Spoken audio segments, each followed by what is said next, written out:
65? Don't tell me. ഒരു 50, 51. ഞാൻ അതാ വിചാരിച്ചിരുന്നേ ഇത്രയും കാലം. ഞാൻ സത്യമായിട്ടും പറഞ്ഞതാട്ടോ. മനസ്സിൽ നന്മയുണ്ടെങ്കിൽ മരിക്കുന്നത് വരെ ചെറുപ്പായിട്ടിരിക്കാന്ന. കെട്ട മനസ്സാണെങ്കിൽ 30 വയസ്സിൽ തന്നെ ഷഷ്ടി പൂർത്തി നടത്താം. ഞാൻ അങ്കിളിനെ ഒന്ന് കാണാനിരിക്കുകയായിരുന്നു.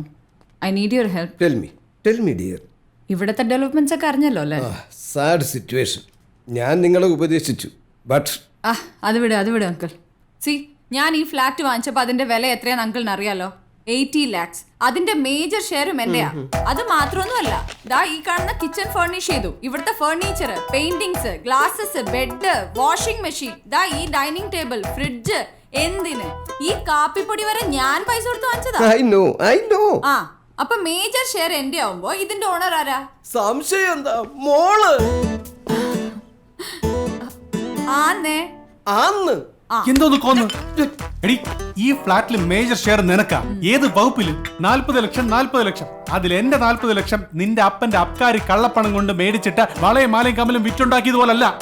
എന്റെ അപ്പന്റെ സ്റ്റുഡിയോ വിറ്റുണ്ടാക്കിയതാ. എന്റെ അപ്പന്റെ സ്റ്റുഡിയോ അത് എന്ന് വെച്ചാ ഏതോ ഒരു പുരാവസ്തുവാ. എടി, റബ്ബർ വാല് മാത്രം കുടിച്ചു വളർന്ന ഇതുപോലൊരു ജന്തുവിന് ഒരിക്കലും എന്റെ അപ്പച്ചന്റെ സ്റ്റുഡിയോയുടെ വില മനസ്സിലാകത്തില്ല. പറഞ്ഞു മോളെ, ഞാൻ അയ്യോ അങ്കിൾ ന്യായത്തിന്റെ ഭാഗത്ത് നിൽക്കണം.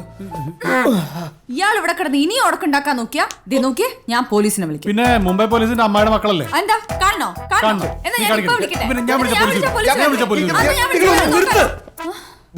അത്യാവശ്യം അന്തസ്സായിട്ട് നടക്കുന്ന ഒരു ഫ്ലാറ്റ് ആയത്.